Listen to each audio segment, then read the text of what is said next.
আপাতত স্বাধীন হয়েছি, কিন্তু এই স্বাধীনতা আমরা ধরে রাখতে পারি কিনা আমাদের সন্দেহ, যথেষ্ট সন্দেহ রয়েছে।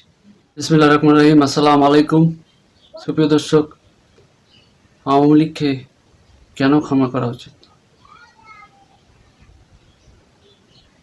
প্রয়াত স্বৈরাচার শাসককে কেন ক্ষমা করা উচিত? অনেকের মুখে আমি শুনেছি, অনেকে বলতেছে যে আওয়ামী লীগ হচ্ছে 1971 সালে মুক্তিযুদ্ধের নেতৃত্ব দানকারী সবচেয়ে বড় দল। আওয়ামী লীগের সকল নেতা খারাপ না। তারপর অনেকে বলতেছে যে আওয়ামী লীগের অনেক ভোট আছে বাংলাদেশে, কিন্তু সবই ঠিক আছে, কিন্তু এই আওয়ামী লীগ দীর্ঘ সময় ধরে, এই আওয়ামী লীগ অতীতে দীর্ঘ সময় ধরে যে ক্ষমতায় ছিল, তার সভাপতি, সভানেত্রী এবং তার যে দোসররা, তার যে নেতাকর্মীরা, ওনারা যদি দেশকে ভালোবাসত, দেশের মানুষকে ভালোবাসত,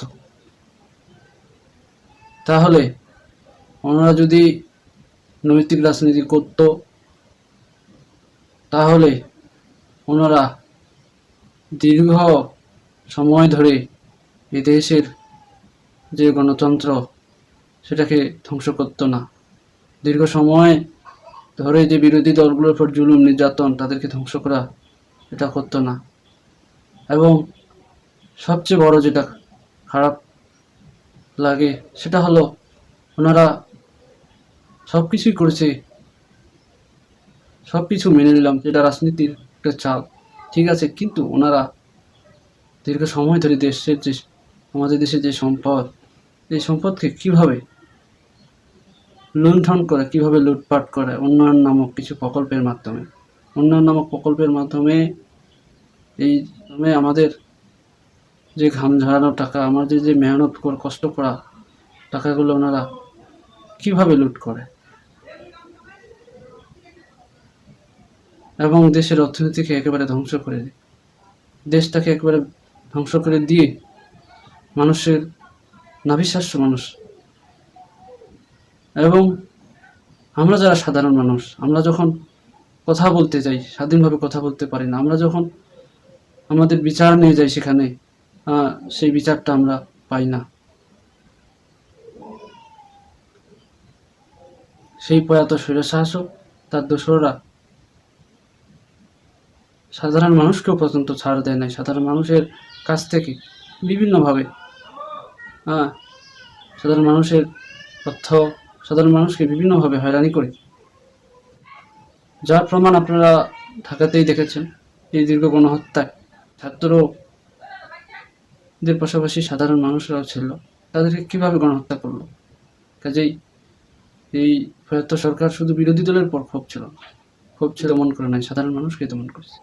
সবকিছু দমন করে তার ইচ্ছা ছিল ক্ষমতাতে থাকা, টিকে থাকা, ক্ষমতাতে থাকা, তার লক্ষ্য পূরণ করা, নিজেকে ক্ষমতাতে থাকার জন্য যা করার সেটাই করা। কিন্তু দুই প্রয়াত স্বৈরশাসক জানে না যে পৃথিবীতে যারা আল্লাহর বিরুদ্ধে গিয়ে আল্লাহর বান্দাদের উপর জুলুম করবে, আল্লাহ তাদের কখনো ক্ষমা করবে না। এই প্রয়াত স্বৈরশাসক বুঝতে পারে নাই যে সে চলে যাবে, সেইভাবেই পালাবে।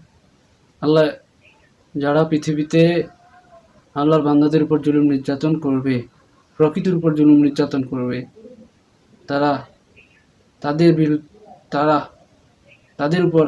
তাদের সাথে আমার আল্লাহ যুদ্ধ করবে। সেই দিনে যখন ওনারা আমাদের উপর ঝাঁপিয়ে পড়েছিল, আমাদেরকে হত্যা করেছিল, আমাদের ভাইদের হত্যা করেছিল, তখন আমার আল্লাহ এবং প্রকৃতি তার বিরুদ্ধে হয়ে গেছিল। সে চাইলেও থাকতে পারত। কাজেই আমরা দুঃখ ভারাক্রান্ত। আমরা আজকে হাজার হাজার মানুষ, আজকে আমরা অনেক মানুষ আমাদের মৃত্যুবরণ করেছে। অনেক পরিবার এখনো লাশগুলো পান নাই। অনেক অনেকে এখনো পঙ্গু হয়ে হাসপাতালে রয়েছে। এই যে কষ্ট, এই কষ্ট, এই যে আঘাত, আমরা কি করে সেই একটা আওয়ামী লীগ দলটাকে ক্ষমা করব?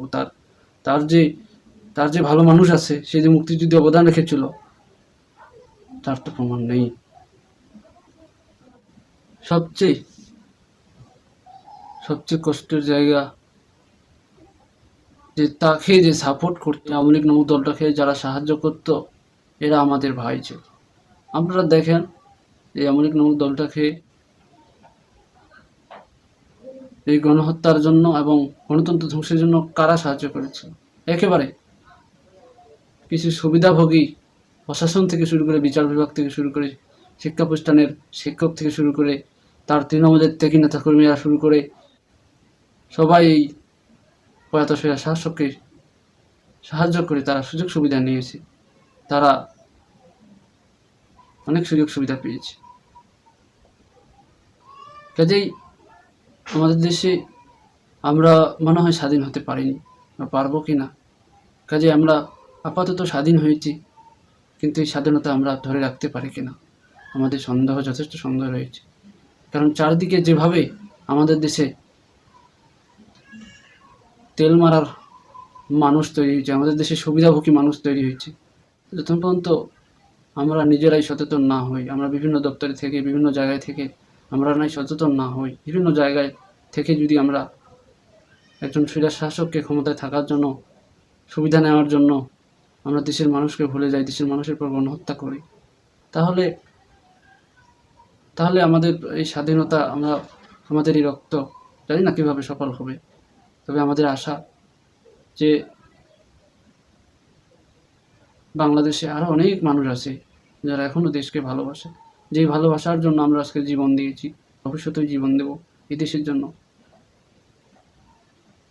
হয়তো সেই মানুষগুলোর জন্য এই বাংলাদেশ নামক দেশটা বাঁচতে পারে, এটা আমাদের আশা ছাড়া করার কিছু নেই। কারণ অতীতে দেখেছি আমাদের দেশটাকে বিভিন্নভাবে স্বৈরাচার শাসক চেপে বসেছিল, বিভিন্নভাবে সেই স্বৈরাচার শাসককে অনেক মানুষ সেই স্বৈরাচার শাসককে, সেই স্বৈরাচার শাসকগুলোকে বিভিন্ন উপায়ে সাহায্য করে।